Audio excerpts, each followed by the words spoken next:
Hello! Well, you can see that today we're in my extremely chaotic sewing room. Please try to ignore what you can see behind me because I'm in the middle of another project which is taking up a lot of space. So today I'm going to do some machining on the first piece of felt that we made. I'll just show you the first piece of coloured felt that we made. I'm just going to show you how I plan it and how you can plan yours. So, without further ado, we'll pan down onto the piece of stuff. So here it is. Is that a good light? I don't know. Let's see. I'll zoom in a little. No. So this is the first piece of felt that I made with a pattern on, do you remember? And I'm going to plan some stitching on this. Now I've ruined more pieces of felt than I care to think about by just diving in with the sewing machine. So I have devised a cunning plan. Now you don't need to go out and buy anything expensive for this. I'm just going to use this plastic pocket and a Sharpie. Before I had a Sharpie I just had an all-surface writer here that I could use. It was a bit thick. I quite like the Sharpie because it has a thin end and a thick end, because I still probably use the thick end. So I just lay the piece of, well, it's a plastic pocket, it's a little bit small but it doesn't matter, over the top of my work, and I'm just going to play really and start some outlines. Now I don't suppose you're going to be able to see when I'm drawing, are you? So because my right hand will be in the way, but I'll lift it up. So I'm looking at this piece and I can see here that I have this, I'll take that off, I have this outline of the silk, if you remember, which I think makes quite a nice little shape that I could possibly stitch around. So I'm going to just draw around that, which you can't now see of course, but I'll do it, then you can see when I've done it. And I'll probably have a wiggly line on the machine, but I don't need to go into too much detail here. All this is rehearsing a piece, rehearsing the stitches. I think actually for this I will use the thick pen because I don't think that shows up very easily on the video, does it? So I'll use the thicker pen. Now the good thing about this is these plastic pockets cost nothing, do they really? And if I make a mistake I can just cut it open and use the other side. Sometimes I put the piece inside the plastic pocket so that it gives me in fact I will just do a sort of register point, top and bottom, at the side, so that I can see where I was going to stitch. Then I might stitch around here. I mean, some of these areas are quite obvious and would be obvious when I got the machine out, but I might want to plan some kind of a floral thing. For example, up here, if you can remember when we did it, it was very fuzzy and very indistinct. So if you stitch round areas that are fuzzy, you can kind of fool your eye into thinking that you've got a blue shape, say there, for example. If I draw around that, although it isn't completely blue, is it? It's quite fuzzy, but it, you know, your eye will fill in the gaps. So I'm going to do a sort of floral shape here. There's a little bit of green there which I might just define. And then, let's see. So I don't want that just to be a thing on its own, so I might, there's an olivey bit there with a blue background. And here's another olivey bit. I mean, they don't have to be any, I'm just doing abstract shapes really, but they're vaguely botanical.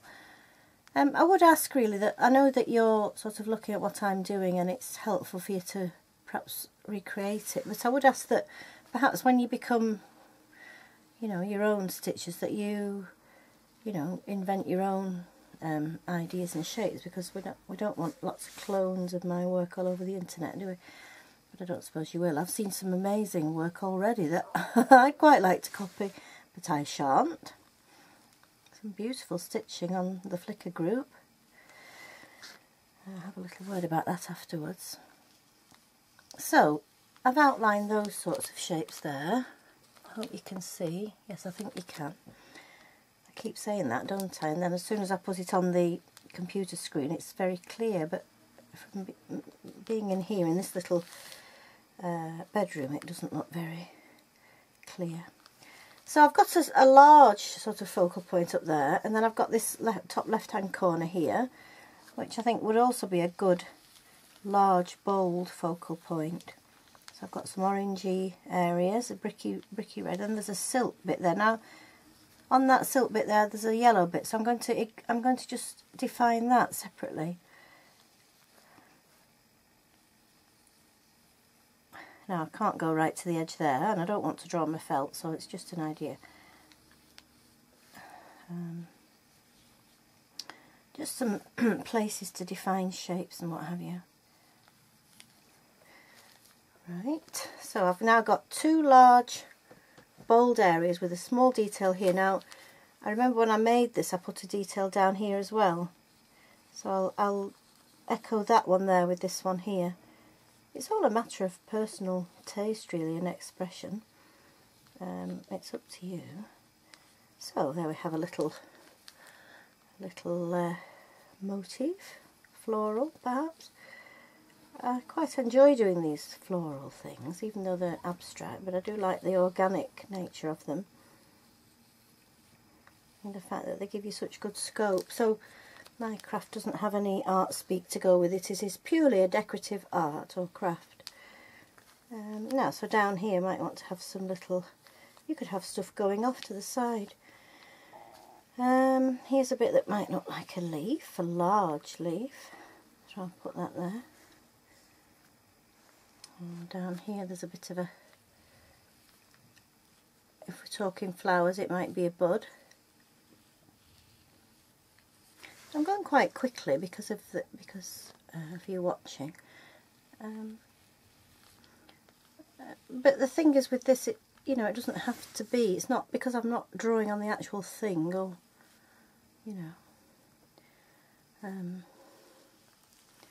I'm not making my stitches yet. It's not what you might call written in stone. It's just going through the motions really to get you into the swing of things. Now I quite like these light coloured backgrounds. Look, in fact I've outlined one there, and perhaps I shouldn't have. They looked a little bit like a distance. So I'm going to just maybe, oh, I've stitched on my one. Now I know that it said that dark colours recede and light, and light colours come to the fore, but in this situation I think the light does look a sort of background bit. So I'm going to bank on it doing that. Right, there's a complicated bit down here and I haven't done anything with it yet, and I might just wait and see.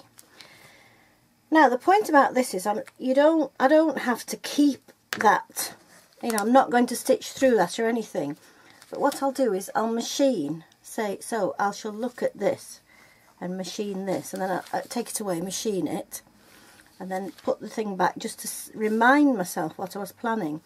Doesn't have to be, I can change my mind at any point. Oh, I think I'll just add a little bit of colour to that area there. That looks nice there, yes. So that's the good thing about it. And of course, as I said, if you make a mistake and you don't want to use that, you can always oh, they never work, do they? You can always tear it apart and use the other side. Start again. Oh, well, you could if you did it with a knife, which I've got next to me, but it's declined to use it. Never mind, there we are again. It's always good to see the little flaws, isn't it? Makes you feel better. My friend said people like me are around to make the rest of the world feel better. That's kind, isn't it? Right, there we are. If I hadn't torn it, you could have used the other side. But anyway, they're so cheap that you can use them anyway. I mean, you can get another one out. Do you see? So there's no worries about it being anything precious. You could go out and buy beautiful sheets of acetate if you wanted, but I really don't think there's any need. So it's just a reminder. Right, while I'm over here, I'm going to show you something I did last Friday, which I'm thrilled to bits with. another piece of felt which I made at the felt group, and I really like it. Oops. So I just thought I'd share it with you. I use, for the background, I use some of my new blue wools that I've got, but I also use some of Dale Rollison's slushies. She sent me she sent my picture back from Australia that I sent to her, which I've told you about, and she put these slushies in. So they give a lovely rich background, don't they? And I used a lot of pre-felts. I just show you that I used pink pre-felt here, and it was so fragile that it's almost disappeared. But when I come to stitch on that, I shall be able to define that with stitches if I want to do. But maybe I'll decide against it. It gives quite a nice purpley tinge. But I really like this, and I'm really looking forward to stitching on it. However, I shall save that for another day, because this is what we're working on now. Now, I was also telling you about my stitch swatch. I'll show you this. This is the swatch of all the different, thread swatch of all the different threads that I got from Silk and Strands that I like, the Natesh threads. There's lots of lovely ones, and the one that I told you about that I really like, that's like the night sky, it's this dark one here, 500. And I recently spoke to Catherine, and I said, oh, will you send me the one that's night sky? And she got mixed up and sent me a different one, which I'm actually really enjoying using now. It's a sort of dark purple and grey, and I think it might be this one, but actually I don't know. They do vary slightly each time you get them. They're not always absolutely identical, but anyway, there they are. So on every swatch I've done a row of satin stitch, so you can see how the colours separate. And I've also done I said every row, I haven't on every one, have I? On quite a lot of them, shall we say. And I've also done a little straight line stitch to show how they mix, although that's not terribly successful, is it? Never mind. Do as I say, not as I do. Right. So there we are. So I was just thinking that these are my sort. I've shown you this before, but these are my sorts of shapes that I quite like. So in a way, the colours on this piece are rather like this drawing, which I said I did with aquarelles. If you don't know what aquarelles are, they're Caran d'Ache Neo Colour wax crayons, and they're water soluble, so it's quite forgiving. And you can draw and then you can wet it, so your drawings don't really matter. And also I used Graphitints, which are Derwent pencils, which are also water soluble. They're kind of slightly greyish. I suppose the clue is in the name, the Graphitint. So these are some of the shapes and the ideas that I like to use in my machining. And of course, you've seen this huge great piece before. Well, I say huge great, it's only the frame that's huge great, isn't it? The actual piece isn't terribly huge. And you can see here where I've stitched around the shapes, and I probably did the same thing there to define them here. And it's only a kind of case of defining them. As I say, it's not a case of colouring them in, really, because you want to get that lovely three-dimensional texture to which you can add your hand stitching. So I don't always use black to outline them, so I've used a aqua shade here, and then I've gone into these little gaps in between. So on this one I have used a black or a dark blue. I've used a strong aqua, and I've used I think that might be the browny goldy one there. That's really nice. As I said, one of my current other favourites. I've got quite a few favourites. So we're going to be having a go at that in a minute, machining on the first piece of felt. I'm not doing it in the kitchen because it's such an effort to get everything downstairs.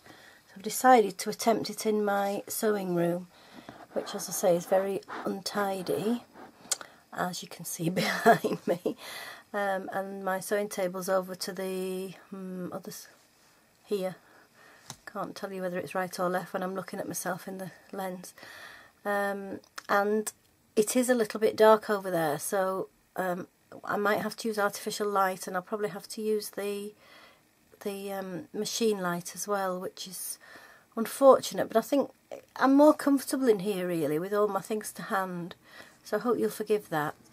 And I'm just going to change places now and move across to the sewing machine.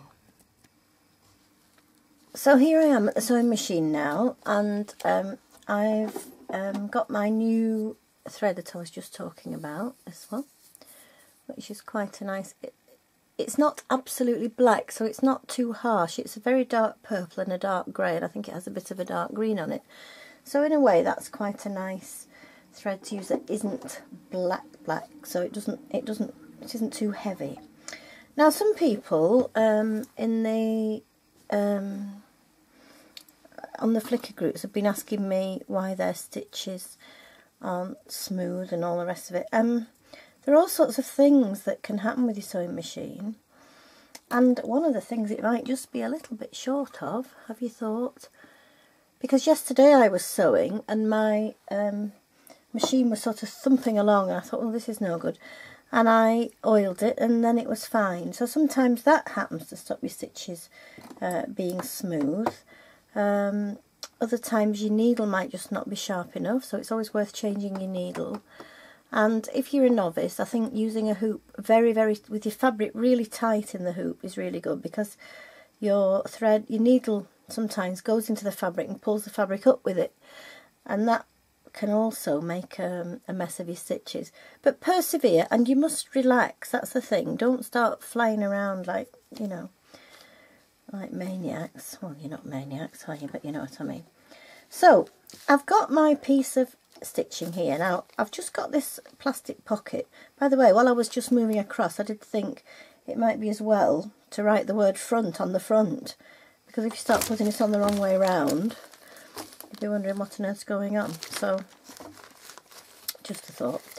So I'm going to start, let's have a look. I'm just going to look at this stitching here, this plan, and I'm just going to start by stitching around here and outlining that bit of red. Now, it doesn't have to be exactly the same, it's just a plan, isn't it? So I shall just start by outlining that. Oops, not to drop it on the floor. Very carefully. And let's hope this machine behaves itself. I have got the artificial light on, but it isn't as glary as it was when I was in the kitchen, so I think it'll be alright. Here we are. So gently, carefully, slowly.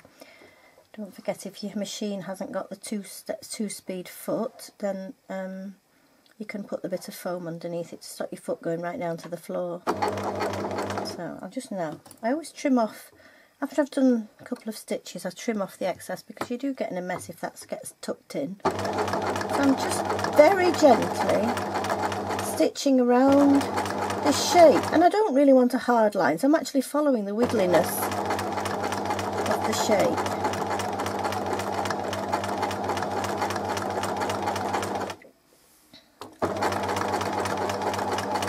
And on my plan, I think I had a sort of stem area at the bottom. Yes, I did here. So I'm going to go with that as well.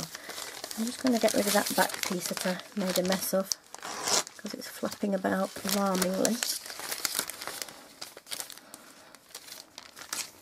So you can just keep it down on the table next to you as a kind of reference, and then every now and again pick it up to see where you were going. I might go back up there now. Now I don't want to cross over there, I'm going to keep it separate, so I'm just going to start again. I'll lift my needle, and then I'll just go back over the beginning of that, so that I can cut that stitch off on the front without making a mess. So just snip, snip. I can pull it through to the back by just pulling the little bar that's gone across underneath.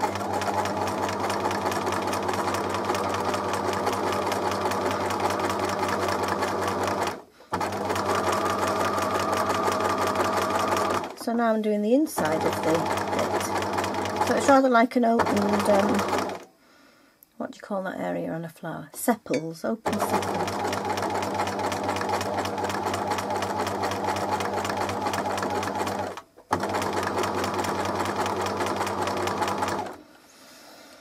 So here we have the first little area stitched.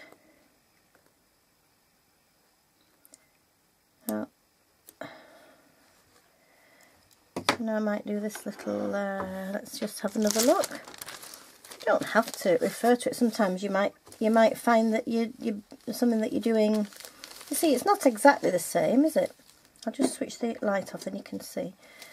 It's not exactly the same, but it's near enough, isn't it? Because obviously the shapes are dictated to by the threads. And there, you see, I've just gone out sideways to give it a little quirk rather than the lumpiness that was there before.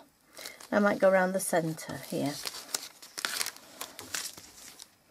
I have to put the light back on because it's just too dark to see in here without. Now, I didn't pull both bits of thread through then, so who knows what's going on the back.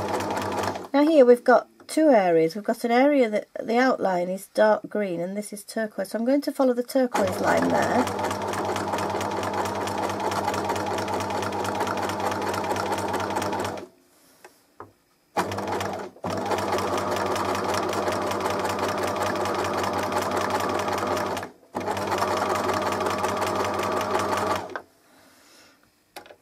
And I think I'll follow the blue as well, dark blue.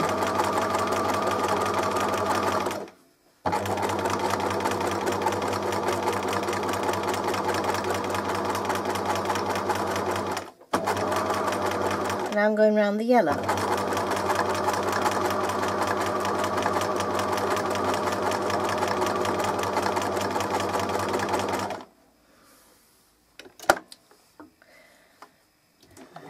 Look at that now. It's very hard to actually tell you how I do it because quite often I do plan it like that, but I don't. It's not logical. It's not it's not measured. It's quite frantic. Quite often when I stitch, I get a bit carried away, and then I think, oh, that's not right. I'll do this and I'll do that, and then I look at it and I think, oh, what a mess. But then eventually, when I've hand stitched, it all looks fine. So I once read someone on the internet said it's like jumping off a cliff when you start a piece, and it is really. You don't know what's going to happen when you land, but you'll hope it's a nice soft landing. So let's have a look at the next bit that I planned. That's that middle bit there. I must apologise for this huge great lump, by the way. It's my hanky up my sleeve. I have to keep them up there because Hetty likes to get them if I put them in my pocket. She sticks her nose in and pulls them out and chews them up. So, right. So I had this little bit of green outlined here. So I'm just going to go over that the way that I had done it on the plan. So really it's a kind of nondescript area, but I'm now going to make it into something, and that something is a leaf.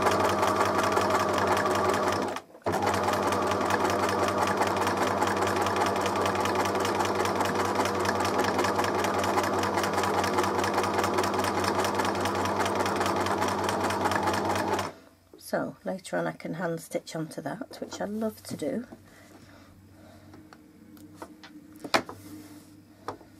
And sometimes if you give it a few rows of stitch, you get a nice area where it's risen up. And I think I might make that one next to it. I don't know what I've done on the plan. Let's just have a quick look. There it is. Yes, I think I've made that one into a leaf as well. So I think I'll just stop there now and go across. Make a good start and have another leaf.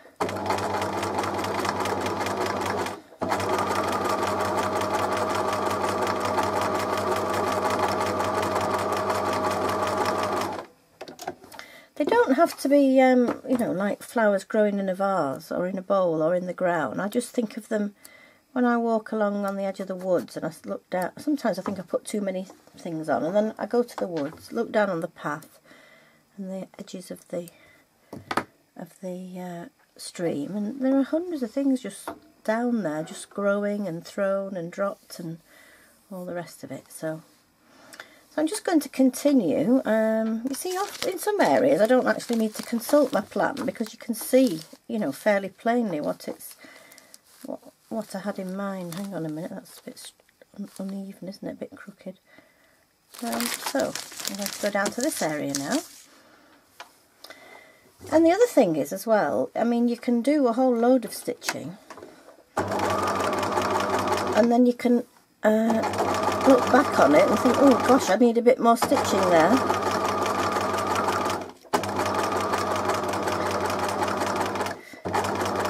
even after you've mounted it on a background, which is what's happened to another piece, which I'll show you later.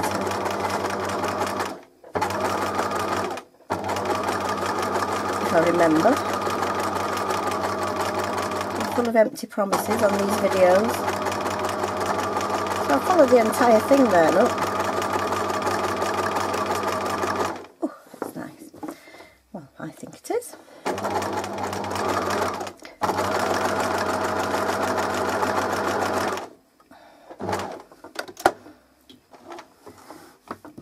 I'll just show you, I'll just have a look at the back while we're at it, because there was that area there, wasn't there, where I went across a gap. So I'll just have a look at the back there. Here it is, where I just crossed the gap. Just one sort of largish stitch. It doesn't actually need to be pulled away. Now this is such a firm piece of felt. I've actually excelled myself with this, and I don't need a background. And there's another one, look, where I went across. So if I just pull, I'll pull the front stitches back, the little end. I'm pulling it through. I'll just get rid of this big long piece, and I'll get rid of this. This will be the tidiest one I've ever made with a... Now I've pulled that, and unfortunately, let's pull some of the stitches off, but I don't think that matters. Let's just have a look and see. You see, no, it doesn't matter. It's all very simple and not carefree, what's the word? Non-stressful, because you can do what you want. It's your work. Of course, I'm highly stressed because I'm doing this video. No, I'm not really. I think you're all very friendly and accepting, so I think I'm amongst friends, aren't I? Oops. And thank you for all your lovely comments. It's lovely. It's like having a whole new gang all over the world. And here we're suffering from storms and wind and rain. Not too bad where I am. And I know that some of you are suffering from terrific heat, and some people are in the snow. So we're all stitching in our different environments, and it's quite lovely to think of that, isn't it?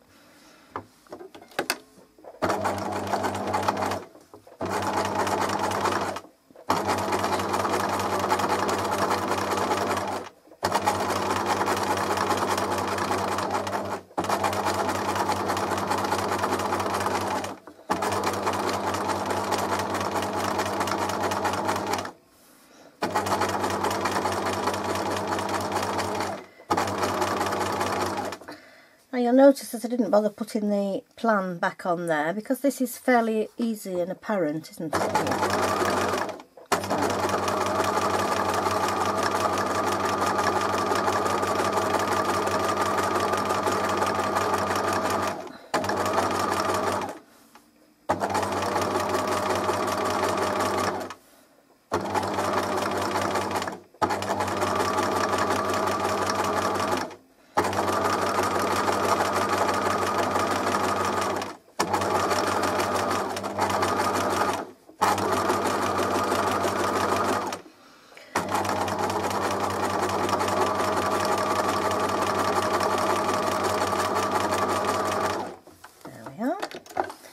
I don't know if I like that bit there. I might undo that little bit, but I don't know, and I'll just see. Well, the back's in a bit of a mess now because I've gone across different areas here.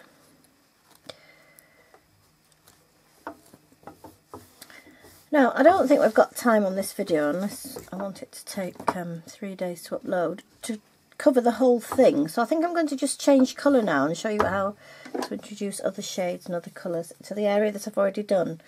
Now, as usual, I probably want to add this, oh, my favourite colour. No, I keep saying that, don't I? But I do use it a lot, this one. Or I could use that one. That's quite a nice one, isn't it? And it goes very well with this blue. I might just change.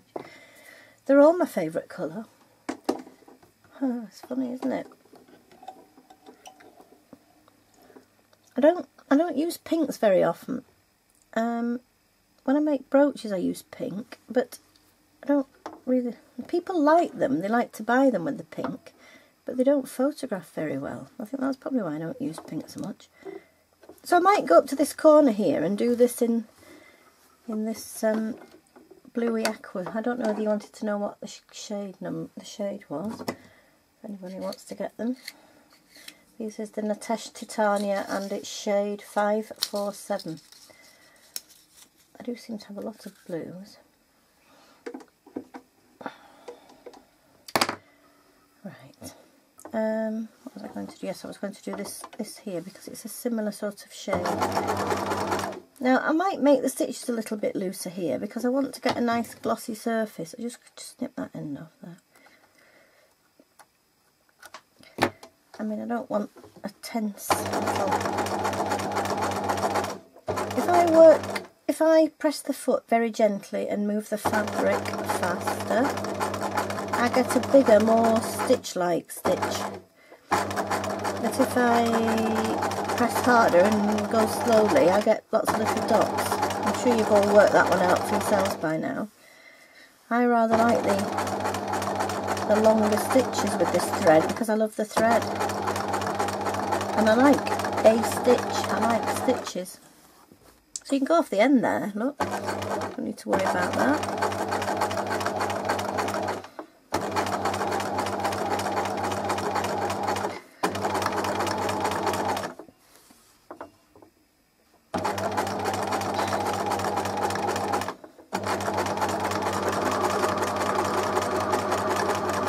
So there we are.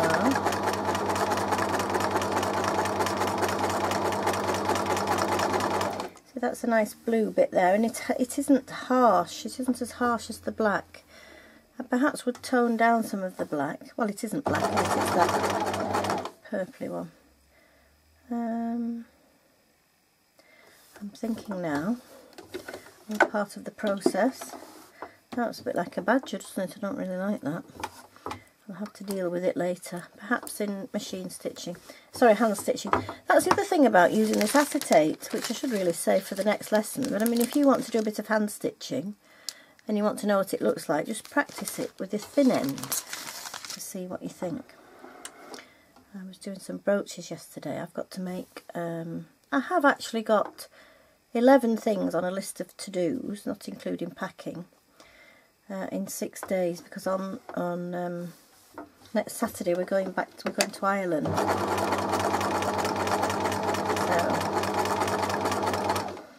So I'm afraid to say, because everything is so expensive in the shops in Ireland, we take a lot of our own food. And so as not to spend a lot of time cooking, I cook things in advance, so I've got to do that as well.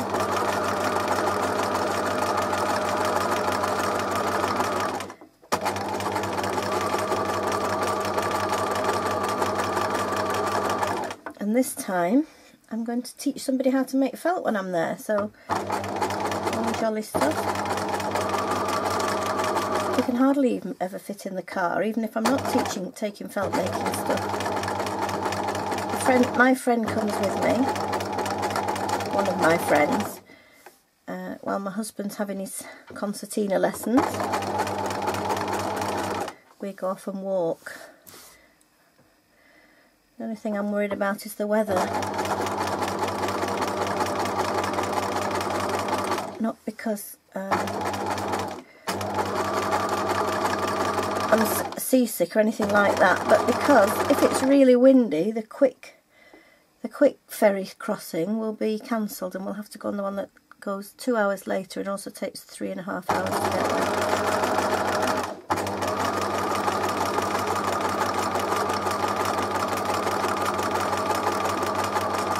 And then we have to drive right across Ireland when we arrive.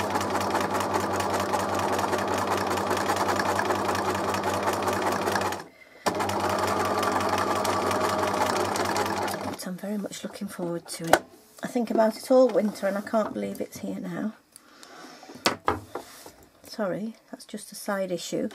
So here we are, I'm just going along and I'm just filling in areas, and I am getting some well, even if they're not terribly three-dimensional, they look it because there's detail in here and these are just sort of sticking up a bit. So I could go on and fill the whole thing with machining. And in fact I will have to do that before the next lesson, in preparation for hand stitching, which we're going to have a look at in the next lesson. I'll leave you to do your own. I don't know whether you want to work along with me. I thought we'd do this now and then hand stitching next time. And then, you know that we're having a 2-week break, and when I get back from Ireland, I'm going to go on to the one I made with pre-felts and repeat the process now. I hope you don't find that too tedious. And then we're going to do a little bit about finishing and mounting. So, I shall see you later in the week. Bye.